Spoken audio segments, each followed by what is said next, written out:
Hello everyone, welcome to Genid education. मेरा नाम है अक्षय मिश्रा और आप क्या पढ़ रहे हैं? क्लास 9th फिजिक्स की सीरीज। तो प्रीवियस हमने क्या किया? प्रीवियस हमने पूरा एक चैप्टर, जो पहला चैप्टर फिजिक्स का होता है, मतलब चैप्टर 8 9th का, वो क्या किया हमने? कंप्लीट किया। अब हम क्या करेंगे? आगे बढ़ेंगे, नेक्स्ट चैप्टर देखेंगे जो क्या होगा, चैप्टर 9 हमारा। ये चैप्टर किसके ऊपर रहेगा? Force and law of motion के ऊपर।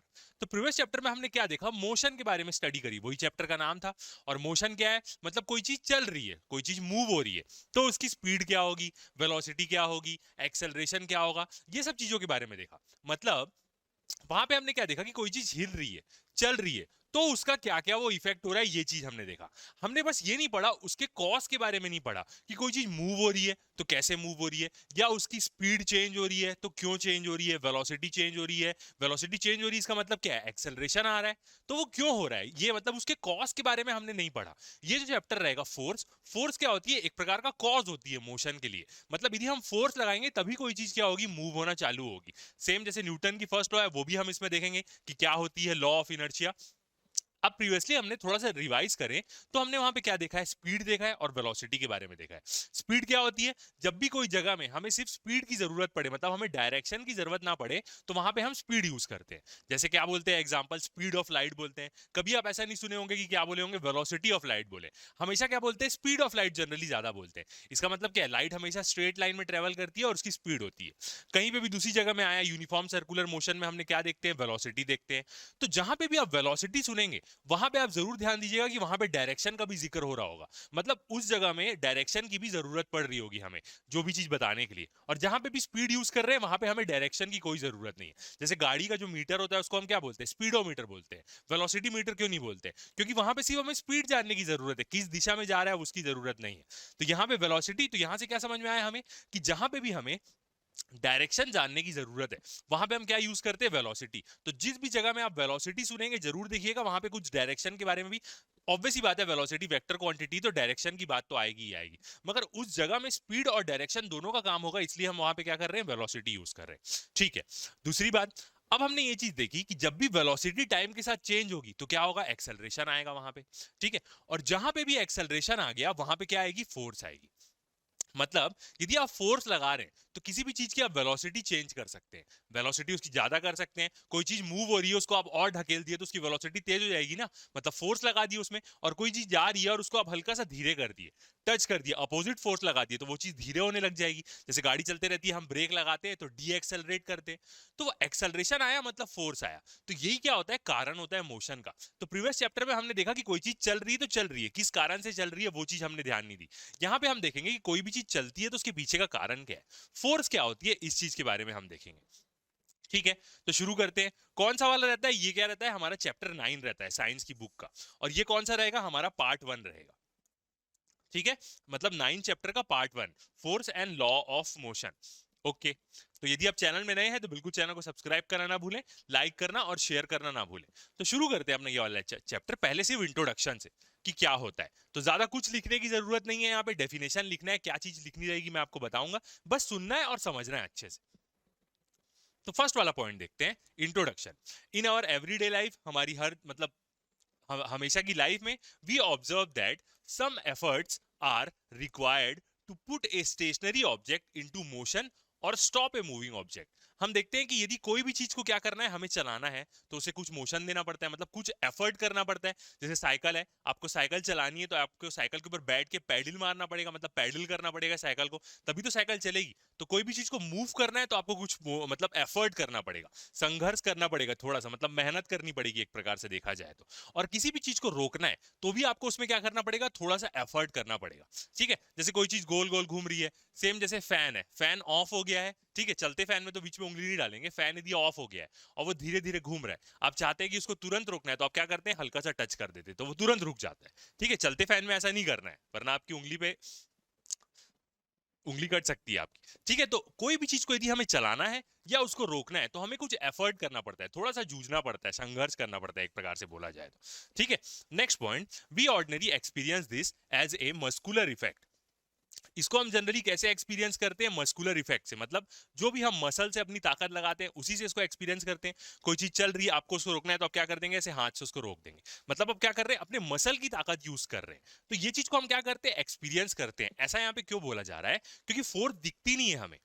फोर्स को हम सिर्फ क्या कर सकते हैं? एक प्रकार से फील कर सकते हैं, उसका इफेक्ट देख सकते हैं। मगर आप चाहें कि फोर्स देखना चाहें तो फोर्स आपको दिखेगी नहीं, ऐसी कोई चीज नहीं है वो। And say that we must push, hit और pull an object to change its state of motion.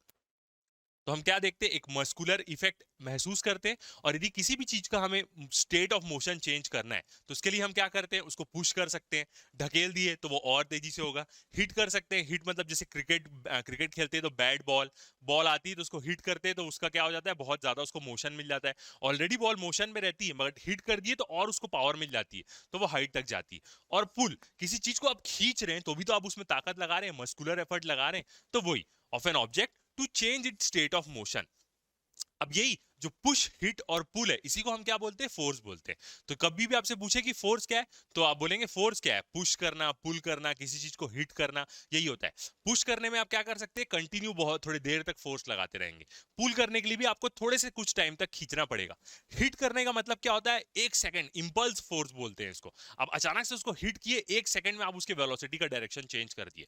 Velocity change हुई मतलब एक्सेलरेशन आया, मतलब फोर्स लगी वहां पे। क्योंकि अभी हम लॉ में वही देखेंगे कि F is equal to M A होता क्या है, मतलब कैसे आता है वो। ठीक है, तो the concept of force is based on push, hit और पुल। फोर्स का कंसेप्ट किस पे बेस्ड है? पुश करना, किसी चीज को हिट करना, और पुल करना। सेम आप बहुत सारी जगहों में जाते होंगे तो डोर में लिखा हुआ रहता होगा पुश और पुल। तो आप डोर को खोलने के लिए जो भी पुश और पुल करते हैं उसका मतलब क्या है? आप वहां पे फोर्स लगा रहे हैं, वही है फोर्स। उसको आप देख नहीं सकते बट आप उसका इफेक्ट फील कर सकते हैं। एक प्रकार का मस्कुलर इफेक्ट है वो। ठीक है, अब डेफिनेशन देखते हैं फोर्स का। Any object which causes pull, hit और push on a body is called force. Any action, ठीक है, कोई भी एक्शन आप कर रहे हैं जो क्या करेगा? किसी बॉडी पे क्या करेगा? पुल करेगा, हिट करेगा या पुश करेगा। कोई भी, हमें ये बॉडी ले लिए, ये पेन ले लिए, इस पेन को आप पुल करोगे, पुश करोगे या हिट कर दोगे ऐसे, तो ये क्या है? एक प्रकार से फोर्स है। ठीक है, force can not be seen, मतलब फोर्स को हम देख नहीं सकते हैं एक प्रकार से, but it can be judged only by the efforts which it produced in various bodies around us। Force को हम देख नहीं सकते हैं बट हम क्या कर सकते हैं? जज कर सकते हैं कि हाँ यहाँ पे फोर्स लग रही है करके। Only by the efforts which it produced in the various bodies around us। वही जो एफर्ट उस पर लग रहा है उससे हम क्या कर सकते हैं? जो हमारे आसपास अलग अलग बॉडीज है उस पर एक्सपीरियंस कर सकते हैं। सबसे इसका बढ़िया वाला एग्जाम्पल देखें तो जितनी भी सैटेलाइट घूम रही है, सैटेलाइट घूमते रहती है अर्थ के चारों ओर, तो उसमें क्या लग रही है? कंटिन्यूअसली फोर्स लग रही है। कौन सी फोर्स लग रही है? Centripetal force. प्रीवियस चैप्टर में हमने यही चीज पढ़ी है यूनिफॉर्म सर्कुलर मोशन में, कि वहां पे कौन सी फोर्स लगती है? सेंट्रीपिटल फोर्स लगती है। अब वो फोर्स आती कैसे है? क्यों आती है? क्योंकि वहां पे एक्सेलरेशन होता है। एक्सेलरेशन हुआ मतलब फोर्स आ गई। अब वो एक्सेलरेशन कैसे आता है? क्योंकि हमने यूनिफॉर्म सर्कुलर मोशन में पढ़ा है कि वेलोसिटी हर पॉइंट पे चेंज होते रहती है, तो वेलोसिटी टाइम के साथ चेंज हुई तो एक्सेलरेशन आ जाएगा, तो फोर्स आ जाएगी। तो आप देख सकते हैं कि जो सैटेलाइट अर्थ के चारों ओर घूम रही है उस पर कंटिन्यूअसली एक फोर्स एक्ट कर रही है। आप उस फोर्स को देख नहीं सकते बट आप उसका इफेक्ट जज कर सकते हैं कि सैटेलाइट बाहर नहीं फेंका रही है, बाहर नहीं निकल रही है, वो अर्थ के चारों ओर कंटिन्यूअसली घूमे जा रही है और कहीं नहीं जा रही है, एक अपने ऑर्बिट में ही घूम रही है। तो वो क्या है? एक प्रकार की फोर्स है यहाँ पे। ठीक है, अब कुछ हम क्या देख सकते हैं? एग्जाम्पल देख सकते हैं हम। Many efforts of the force are given below. ठीक है, इफेक्ट्स मतलब हम देख रहे हैं कि फोर्स का इफेक्ट क्या होता है, मतलब एक फोर्स को यूज करके हम क्या क्या चीजें कर सकते हैं। तो पहला वाला देखें तो क्या है? A force can move a stationary body. कोई बॉडी रखी हुई है तो फोर्स क्या कर सकती है? ढकेल दो उसको आप तो मूव करने लग जाएगी। ठीक है, चक्का नहीं हुआ तो थोड़ा सा स्लाइड होगी, वो घसटेगी। उसके नीचे यदि व्हील रहे तो वो मस्त चलने लग जाएगी। जब कब तक नहीं रुकेगी? जब तक किसी से टकराए ना। तो a force can stop a moving body. एक तो कोई बॉडी को चला सकते हैं हम, ठीक है, और कोई भी बॉडी चल रही है तो उसको हम रोक सकते हैं। जैसे नॉर्मल गाड़ी वाड़ी को तो रोकने नहीं बोलूंगा, बच्चे लोग खिलौने खेलते रहते हैं, मतलब जो उनके टॉयज रहते हैं कार वाले, वो टॉय कार एक चल रही तो उसको आप ऐसे हाथ रख के रोक सकते हैं, मतलब फोर्स लगा रहे हैं आप एक प्रकार से। ठीक है, a force can change the direction and speed of a moving body. एक फोर्स क्या कर सकती है? किसी भी मूविंग बॉडी का डायरेक्शन और उसकी स्पीड चेंज कर सकती है। इसका एग्जांपल यदि हम देखें तो क्रिकेट देख सकते हैं आप। एक बॉल आ रही है, वो बॉल के पास ऑलरेडी स्पीड है, मतलब वो कुछ स्पीड से ही आ रही होगी बॉल, अब उसको अचानक से हिट किए तो क्या होगा, बॉल का एक तो वो आपके पास आ रही थी, जैसे आप उसको हिट किए तो वो अलग दिशा में जाने लग गई, तो आपने उसके स्पीड का मतलब वेलोसिटी का डायरेक्शन चेंज किया, और उसने क्या किया, आपने उसकी स्पीड भी चेंज करी, मतलब एक प्रकार से वेलोसिटी का मैग्नीट्यूड भी चेंज किया आपने और डायरेक्शन भी चेंज किया। तो फोर्स यही तो होता है। और जब भी वेलोसिटी चेंज होगी टाइम के साथ तो एक्सेलरेशन आएगा। और जनरली ये चीज याद रखिए कि F इजिकल टू क्या होता है, एम ए। ये भी हम देखेंगे न्यूटन्स के आगे वाले लॉ में। तो जहां भी एक्सेलरेशन आया मतलब क्या आ जाएगी, फोर्स आ जाएगी। इसका मतलब जहां भी वेलोसिटी चेंज हो रही है किसी बॉडी की टाइम के साथ, और वेलोसिटी कैसे चेंज हो सकती है, दो चीजों से, या तो उसका मैग्नीट्यूड चेंज हो या उसका डायरेक्शन चेंज हो, क्योंकि वो वेक्टर क्वांटिटी है। तो दोनों में से कोई भी एक चीज चेंज हुई मतलब एक्सेलरेशन आ गया। एक्सेलरेशन आ गया इसका मतलब क्या हो गया, फोर्स लग रही है वहां पे जरूर कुछ। ठीक है। Fourth point, a force can change the shape and size of the body. अब फोर्स क्या कर सकती है, किसी भी बॉडी का शेप और साइज भी चेंज कर सकती है। अब दोनों हाथ से कोई आप बॉक्स को पकड़ लीजिए, उसको आप दबाएंगे तो वो कंप्रेस हो जाएगा। उसको क्या कर सकते हो, आप खींच सकते हो, टेंसाइल फोर्सेस लगने लग जाएगी उसमें। तो आप किसी भी बॉडी का शेप चेंज कर सकते हो। बॉल रहती है, बॉल को आप जनरली जो भी रबर की बॉल रहती है उसको आप कस के दबाएंगे तो फोर्स ही तो लगा रहे हैं उसमें, तो आप उसका क्या कर रहे हैं, शेप चेंज कर रहे हैं। तो फोर्स क्या कर सकती है, किसी को चला सकती है, किसी को रोक सकती है, वेलोसिटी का डायरेक्शन चेंज कर सकती है, और किसी बॉडी को दबा सकती है, खींच सकती है। ठीक है। ये जनरल चीजें ही हैं जो आप हमेशा अपनी लाइफ में देखते होंगे, बस इसको आपको समझना है यहाँ पे पढ़ के। ठीक है। तो वही क्या है, यहाँ पे आप डायग्राम में देख सकते हैं, एक स्प्रिंग को आप स्ट्रेच करेंगे तो आप क्या कर रहे हैं, यहाँ पे फोर्स लगा रहे हैं स्प्रिंग को खींचने के लिए। भले यहाँ पे दो फोर्स लग रही है, वो चीज हम देखेंगे। एक बॉल है और बॉल को आप क्या कर सकते हैं, दबा सकते हैं। ठीक है। तो पिक्चर फॉर्म में भी हमें एग्जांपल देखने को मिलेगा। ये क्या है, एनसीईआरटी के एग्जांपल है जो बुक्स में रहते हैं। तो ये बॉल को हम दबा रहे हैं तो इसका क्या कर रहे हैं, हम यहाँ पे शेप चेंज कर रहे हैं। स्प्रिंग का भी हम क्या कर रहे हैं, उसको खींच के उसका शेप चेंज कर रहे हैं, फोर्स लगा रहे हैं। और देखें तो जो पुश और पुल का एग्जाम्पल है वो चीज, ये भी फिगर किस में रहती है, सेम ऐसा एनसीईआरटी में रहता है, आपको समझाने के लिए। थोड़ा सा ब्राइटनेस कम किया जाए। ये ट्रॉली है, ये ट्रॉली को हम क्या कर रहे हैं, पुल कर रहे हैं, सॉरी पुश कर रहे हैं, आगे उसको ढकेल के लेके जा रहे हैं, चला रहे हैं। तो ट्रॉली को हम क्या करते हैं, पुश करते हैं। ठीक है। एक ड्रॉअर रहता है, ड्रॉअर को खोलने के लिए आपको क्या करना पड़ता है, पुल करना पड़ता है उसको। और हॉकी, यहाँ पे एक प्लेयर हॉकी खेल रहा है तो वो क्या कर रहा है, बॉल को हिट कर रहा है ऐसे करके। तो क्या कर रहा है, उसकी वेलोसिटी का डायरेक्शन चेंज कर रहा है यहाँ पे। ठीक है। यहाँ पे क्या कर रहा है, एक बॉडी को मोशन दे रहा है वो। तो आप समझ सकते हैं यहाँ पे क्या चीज हो रही है, तीनों क्या है, फोर्स के एग्जाम्पल है। ओके, आगे बढ़ते हैं। अब नेक्स्ट टॉपिक आता है हमारा, बैलेंस्ड फोर्सेस और अनबैलेंस्ड फोर्सेस।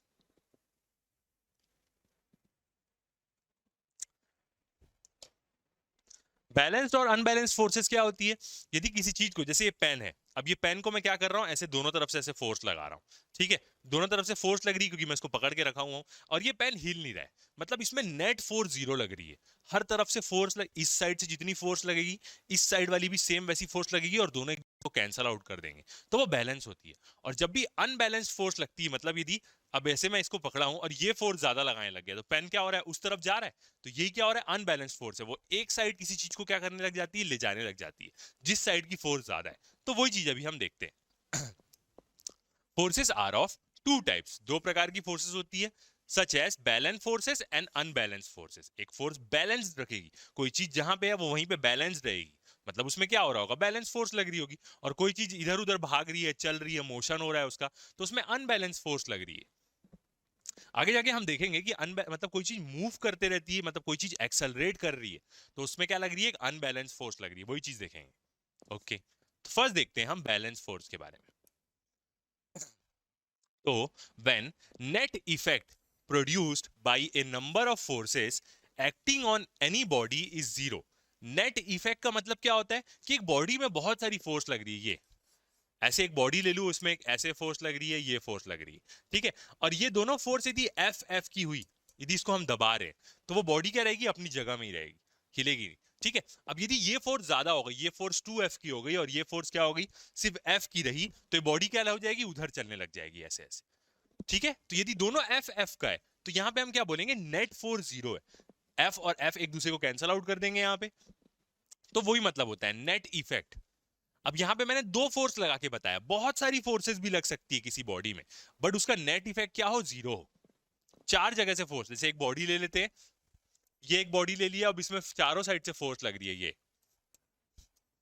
और सब फोर्स का जो मैग्नीट्यूड है वो क्या है, एफ एफ का है, तो भी ये बॉडी मूव नहीं करेगी। इसका हम क्या बोलेंगे, इस केस में क्या है, ये बैलेंस्ड है बॉडी, हर तरफ से इसमें बराबर फोर्स लग रही है। कोई भी एक तरह की फोर्स ज्यादा हुई तो वो उस दिशा में, उसी के डायरेक्शन में क्या होने लग जाएगी, मूव होने लग जाएगी। तो क्या होगा, acting on a body is zero, then forces are said to be balance forces. तो जब नेट इफेक्ट जो प्रोड्यूस होगा बॉडी का वो जीरो होगा तो उसी को हम क्या बोलेंगे, बैलेंस फोर्सेस बोलेंगे। आगे देखते हैं एग्जांपल के फॉर्म में, सेम जो मैंने बताया वही। अ ब्लॉक ऑफ वुड, एक क्या है, लकड़ी का ब्लॉक हमने क्या किया है, एक टेबल में प्लेस कर दिया है, ठीक है, on a horizontal surface and two strings A and B are connected to it, ये एग्जांपल है। अब इसमें क्या है, दो ठोक स्ट्रिंग कनेक्टेड, मतलब दो ठोक तार बंधे हुए हैं एक प्रकार से हम बोले तो, ठीक है, और वो दोनों क्या कर रहे हैं, इसको खींचने की कोशिश कर रहे हैं ब्लॉक को।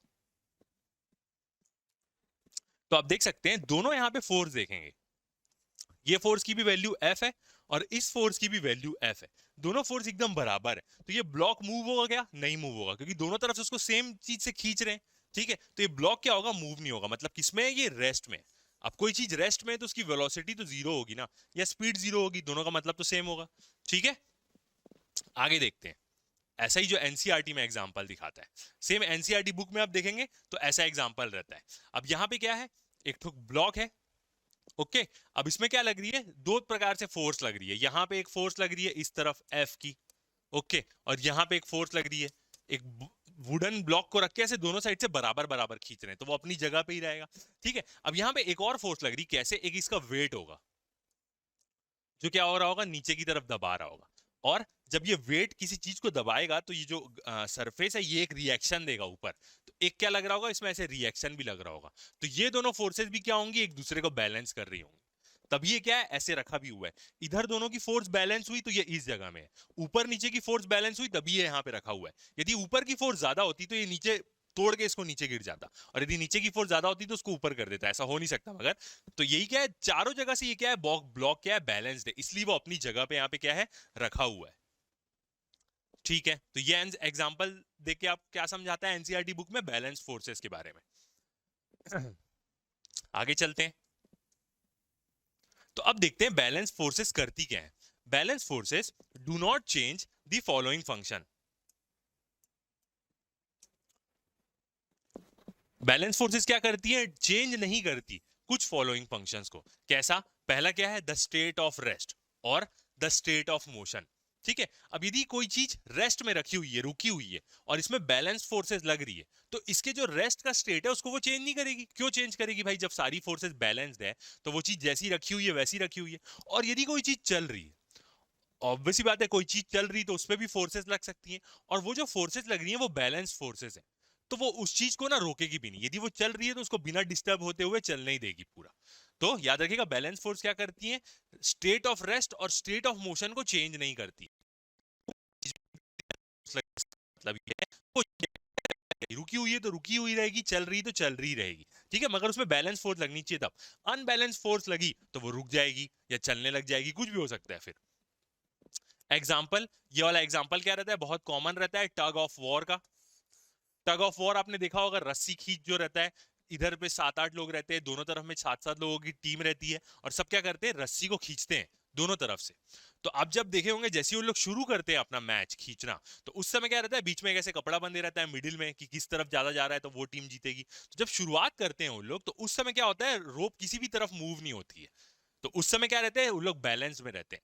अब यदि उसमें उसी का यदि दूसरा एग्जांपल देखें, यदि एक टीम खींचने के बीच में एक टीम वाले पूरे छोड़ दिए, तो उस तरफ की टीम क्या होगी, पीछे की तरफ गिर जाएगी, तब अनबैलेंस फोर्स लगी, इसका मतलब ये।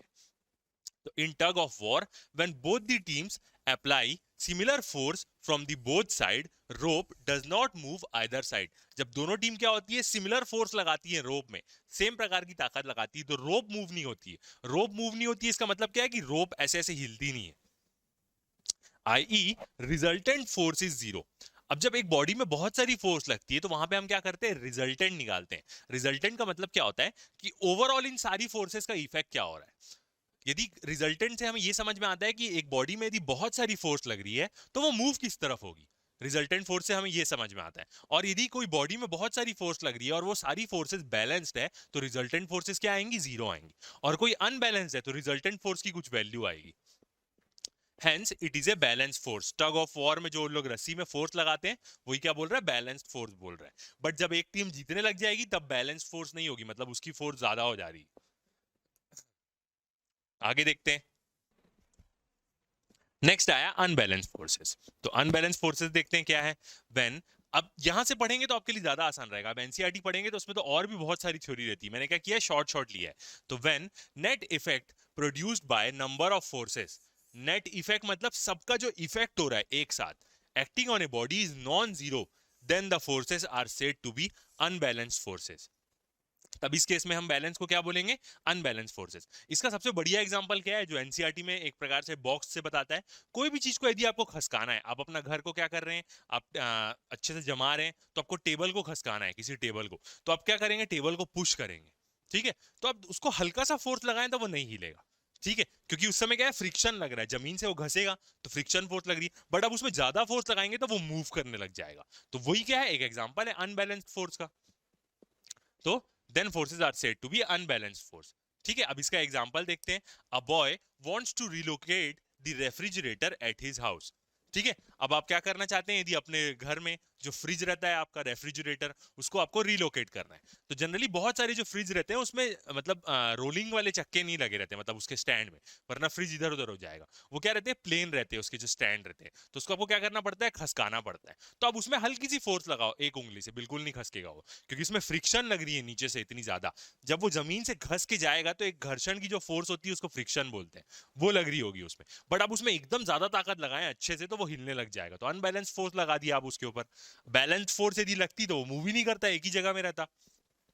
When he pushes the refrigerator with a small force, the refrigerator does not move due to frictional force. जब वो बॉय थोड़ी सी कम फोर्स लगाता है रेफ्रिजरेटर को तो वो मूव नहीं होगा। क्यों, फ्रिक्शन के कारण। अब ये फ्रिक्शन क्या होता है, अभी हम डायग्राम में देखेंगे। ये वाला क्या है, सरफेस है, और ये क्या रखा हुआ है, फ्रिज रखा हुआ है। अब इसमें आप ऐसे फोर्स लगाए तो यहाँ पे क्या होगी, एक फ्रिक्शन फोर्स लगती है अपोजिट डायरेक्शन में।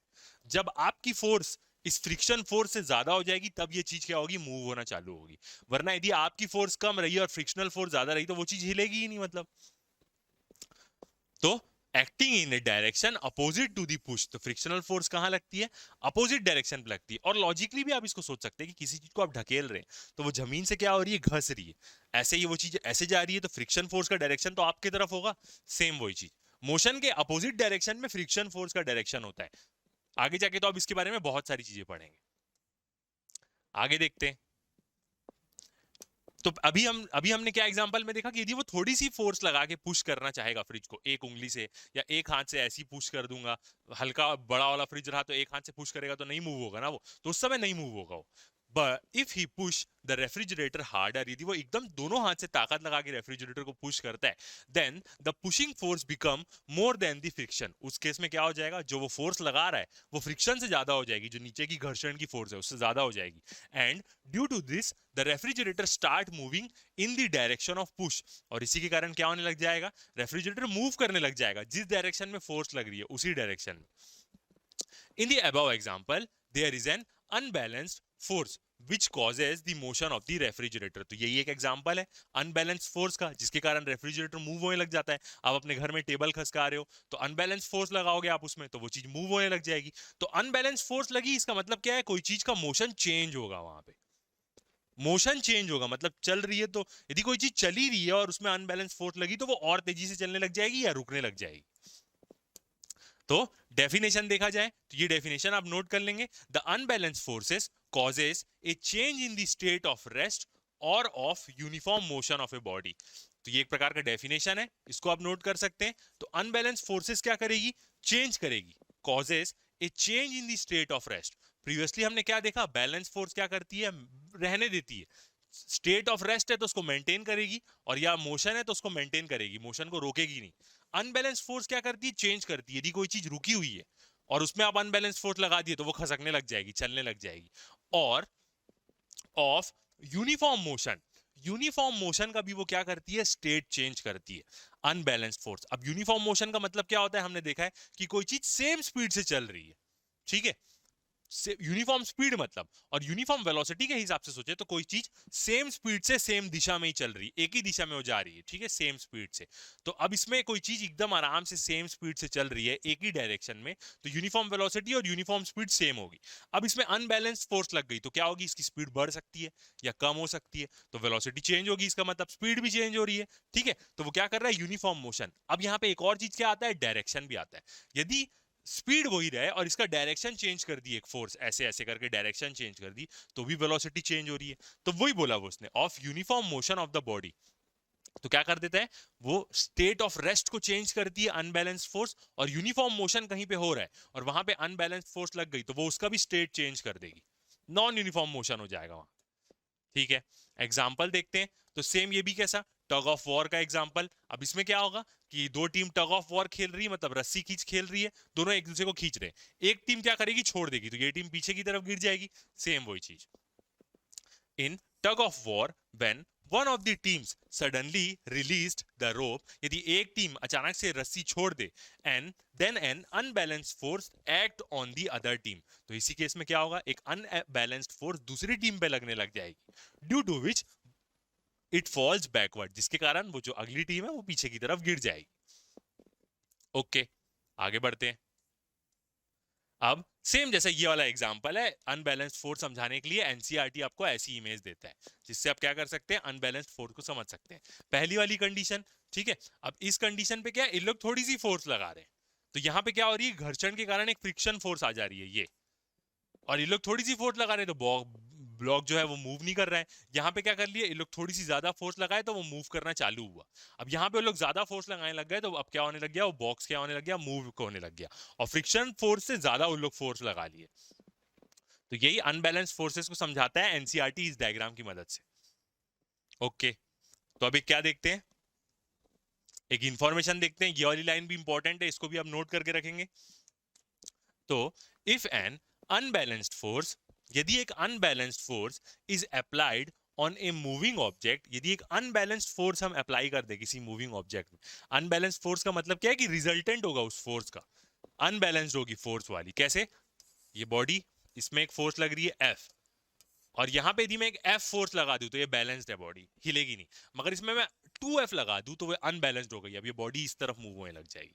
तो ऐसे ही एक unbalanced force is applied on a moving object, then there will be a change in its speed. कोई भी चीज यदि चल रही है और उसमें फोर्स लगी तो उसकी स्पीड चेंज होगी, ऑब्वियस ही बात है। कोई चीज चल रही है, जैसे कोई चीज गोल गोल घूम रही है, अब उसको और ऐसे ढकेल दिया तो उसकी स्पीड इंक्रीज होती है, जैसे झूला रहता है बच्चे लोगों के। तो कोई चीज चल रही है उसमें आप फोर्स लगा दिए तो वो और स्पीड हो जाएगी, या आप उसमें अपोजिट फोर्स लगा दिए तो वो धीरे होने लग जाएगी, मतलब स्पीड चेंज हो रही है, ठीक है। और in its direction of motion, और हम क्या कर सकते हैं, कोई चीज चल रही है तो उसका हम डायरेक्शन भी चेंज कर सकते हैं। कोई चीज ऐसे चल रही है, आप उसको फोर्स लगा दिए तो वो क्या हो जाएगा, उसका डायरेक्शन चेंज हो जाएगा। Thus to accelerate the motion of an object an unbalanced force is required. तो इसका मतलब क्या है, यदि किसी भी बॉडी को हमें एक्सेलरेट करना है, एक्सेलरेट का मतलब क्या होता है, उसकी स्पीड चेंज करनी है, तो वहां पे एक अनबैलेंस्ड फोर्स की क्या होगी, जरूरत पड़ेगी। किसी भी बॉडी की हमें स्पीड इंक्रीज करनी है तो वहां पे एक अनबैलेंस्ड फोर्स की जरूरत पड़ेगी, ऑब्वियस ही बात है। यदि वेलोसिटी चेंज हुई तो क्या आ जाएगा, एक्सेलरेशन आ जाएगा, और एक्सेलरेशन आया मतलब क्या आ जाएगा, फोर्स आने लग जाएगी, ठीक है। तो यही चीज मैंने बताया। तो किसी भी चीज का यदि, जैसे हम गाड़ी चल रही है, गाड़ी को आपको रोकना है तो आप ब्रेक मारोगे, ठीक है, तो आप क्या कर रहे हो, अनबैलेंस्ड फोर्स लगा रहे हो उसमें, तो गाड़ी क्या होगी, अपने मोशन को स्टॉप कर देगी, रुक जाएगी, ठीक है। आगे बढ़ते हैं। तो नेक्स्ट आएगा अब अपना Newton's law of motion. Newton ने क्या करी, अपनी 3 ठोक लॉ दी, उन्हीं लॉस के बारे में हम क्या करेंगे यहाँ पे देखेंगे। तो देखते हैं, Newton studied the ideas of Galileo. Newton ने क्या किया, जो गैलीलियो के आइडिया हैं वो क्या किया, स्टडी किया, regarding the motion of an object. किसके रिगार्डिंग, किसी भी ऑब्जेक्ट का जब मोशन हो रहा है तो क्या होगा करके। ही फॉर्मुलेटेड 3 फंडामेंटल्स लॉ। न्यूटन ने क्या करी, 3 फंडामेंटल लॉ को क्या किया, फॉर्मुलेट किया।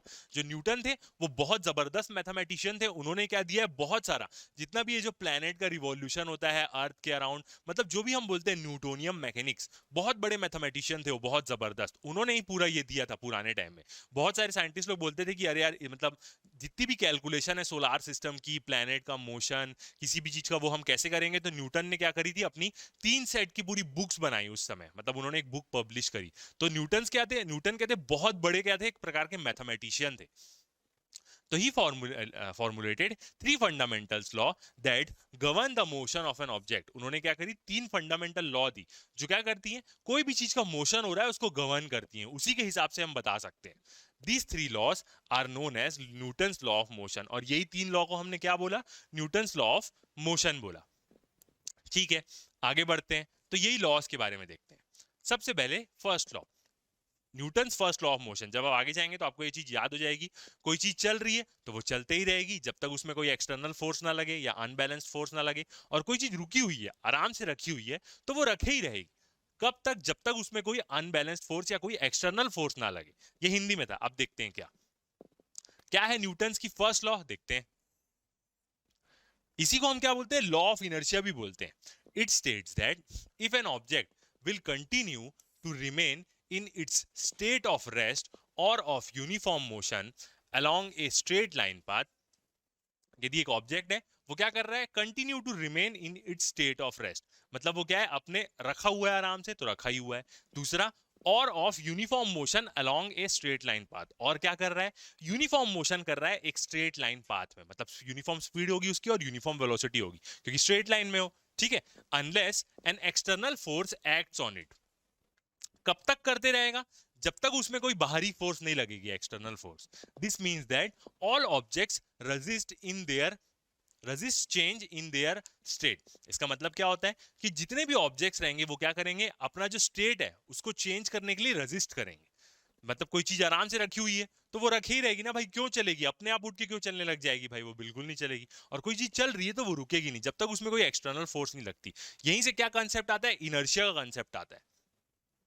तो ये क्या है उसका definition, uniform motion along the straight line path. ये जनरली लोग लिखते नहीं बट लिख लीजिएगा, इंपॉर्टेंट रहता है। Unless an external force act on it, मतलब जब तक उसमें कोई बाहरी फोर्स नहीं लगती है तब तक वो रेस्ट में है या मोशन में है तो वो रहेगी। द स्टेट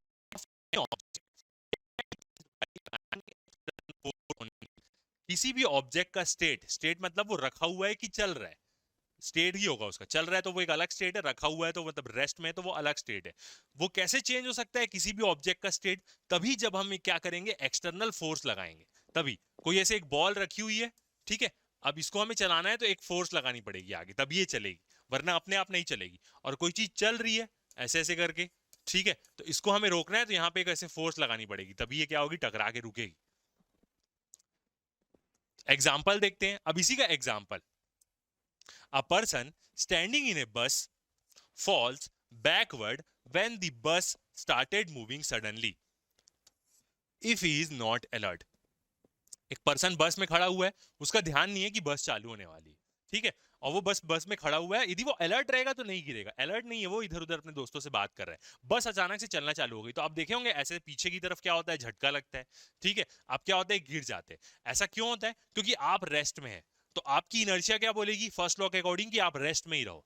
अब क्या हो रहा है, बस चलने लग जा रही है बट आप तो रेस्ट में हो ना, तो अचानक से बस चली तो आपको क्या हो जाएगा, आप पीछे की तरफ गिर जाओगे। इसमें ऐसा क्यों गिरता है आदमी, कि उसका जो पैर है वो पहले आगे की तरफ बढ़ने लग जाएगा और उसका जो हेड है वो तो रेस्ट में ही रहेगा, तो पैर आगे हो गया और आपका हेड पीछे हो गया, इसलिए आप गिर जाते हो। सेम ऐसा जब बस रुकती है, तो बस कंटिन्यू चल रही है तो आप नहीं गिरोगे, अचानक से ब्रेक मार दिया तो आप ऐसे आगे की तरफ गिर जाओगे।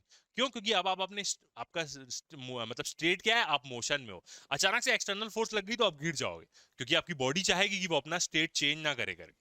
ठीक है, तो वही बोल रहा है। ऐसा कब होता है, जब वो अलर्ट नहीं है, बट फिर भी आप अलर्ट नहीं भी रहो तो भी आपको एक हल्का सा ऐसे झटका लगता है, जब बस अचानक से चलना चालू होगी और बस रुकेगी तो आप हल्का सा ऐसे आगे आते हो। और a person standing in a moving bus falls forward if the driver applies the brake suddenly। तो पहला क्या देखा हमने, कि जब बस चलना चालू होगी तो आप पीछे की तरफ गिर सकते हो, और जब बस रुकी तो आप क्या होगे, सामने की तरफ गिरोगे। दोनों लॉजिकली यदि आप सोचेंगे तो आपको समझ में आएगा कि क्या है, जो स्टेट है बॉडी का वो वही रहना चाहता है जब तक एक्सटर्नल फोर्स नहीं लग रही है यहाँ पे, तब तक। आगे देखते हैं। अब ये क्या है, ये एक प्रकार से थॉट एक्सपीरियंस था किसका, गैलीलियो का। मतलब गैलीलियो ने ये एक्सपेरिमेंट किया था, इसको एनसीईआरटी बताता है। तो देखते हैं क्या चीज है ये जो बुक में रहता है। गैलीलियो ने क्या बोला, उन्होंने ऐसा एक्सपेरिमेंट किया, ठीक है, और गैलीलियो ने बोला कि यहाँ पे कोई भी फ्रिक्शन नहीं है। अब जैसे यदि हम देखें तो कोई चीज चल रही है तो वो चलते ही रहेगी, न्यूटन की फर्स्ट लॉ बोलती है, जब तक उसमें कोई एक्सटर्नल फोर्स ना लगे। तो आप किसी भी चीज को लुढ़का दो, स्ट्रेट सरफेस में भी ऐसे चला दो, कुछ समय बाद वो रुक जाएगी। क्यों? क्योंकि वहां पे एक एक्सटर्नल अनबैलेंस्ड फोर्स लगती है जो फ्रिक्शन होता है। फ्रिक्शन हर जगह होता है, कोई चीज हवा में उड़ भी रही है तो भी उसमें जो हवा आ रही है सामने से, एयर रेजिस्टेंस हो रहा है, तो हवा भी उसमें घस के जा रही है, तो गर्म कर रही है उसको, तो वो फ्रिक्शन है। तो फ्रिक्शन के कारण हर चीज रुक जाती है। तो गैलीलियो ने क्या एक्सपेरिमेंट किया, उसने उन्होंने फ्रिक्शन को नेग्लेक्ट कर दिया कि फ्रिक्शन नहीं है यहाँ पे, कोई भी एक्सटर्नल फोर्स नहीं लग रही। तो उन्होंने बोला कि यदि मैं बॉल को यहां से छोड़ूं ऐसे करके, ठीक है, तो वो बॉल क्या होगी, जितने हाइट से मैं उसको छोड़ा हूं उतने हाइट में ही वो चढ़ जाएगी। बट ऐसा हो सकता है कि ऐसा नहीं हो सकता। क्यों? क्योंकि यहाँ पे फ्रिक्शन होगा और ऊपर से ग्रेविटी भी तो होती है, ग्रेविटी भी इसमें लगने लग जाएगी। पहले जब हम बॉल को छोड़ेंगे तो वो एक्सेलरेट तो करेगी ही करेगी। क्यों एक्सेलरेट करेगी? एक तो उसमें फोर्स लग रही है, आगे जाके तो हम देखेंगे ही कि जब वो नीचे गिरेगी तो किसके कारण गिरेगी, ग्रेविटी के कारण गिरेगी। एक्सेलरेशन ड्यू टू ग्रेविटी होता है।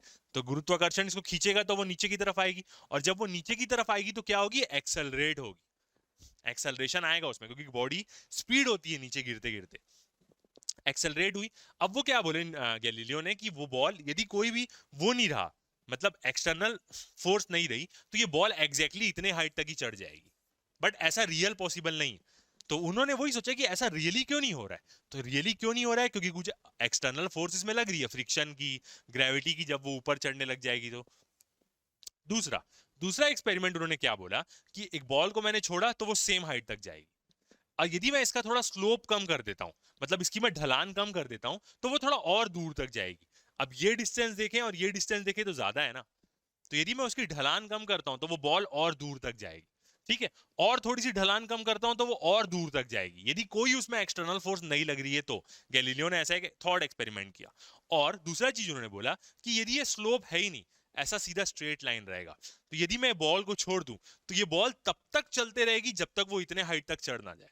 ऐसा उन्होंने एक्सपेरिमेंट किया कि ये बॉल को यदि मैं छोड़ दूं और यहाँ पे कोई स्लोप ना रखूं तो ये बॉल तब तक चलते रहेगी जब तक वो इतने हाइट में चढ़ के अपनी एनर्जी खत्म ना कर दे। तो यहीं से क्या हुआ, इनर्शिया का कंसेप्ट आया एक प्रकार से, कि इनर्शिया उसकी उतनी रहती है। बट ऐसा रियल लाइफ में पॉसिबल नहीं है, क्योंकि बहुत सारी एक्सटर्नल फोर्स लगती है, एनर्जी लॉस होती है इसके कारण। तो यहीं से क्या आया, लॉ ऑफ इनर्शिया का थोड़ा सा डिस्कवरी हुई। ओके, आगे बढ़ते हैं। अब नेक्स्ट आएगा हमारा क्या, इनर्शिया। तो ये वाली वीडियो में इतना ही। नेक्स्ट वीडियो में हम क्या करेंगे, आगे इनर्शिया से देखेंगे कि इनर्शिया क्या होती है, और उसके बाद टाइप ऑफ इनर्शिया क्या होती है, ये सब चीजों के बारे में देखेंगे। ठीक है, तो अभी हमारे लास्ट टॉपिक क्या देखा, न्यूटन की फर्स्ट लॉ देखी, फिर आगे सेकंड लॉ भी आएगी। तो अभी तक के लिए इतना ही, बने रहिए हमारे साथ। Thank you.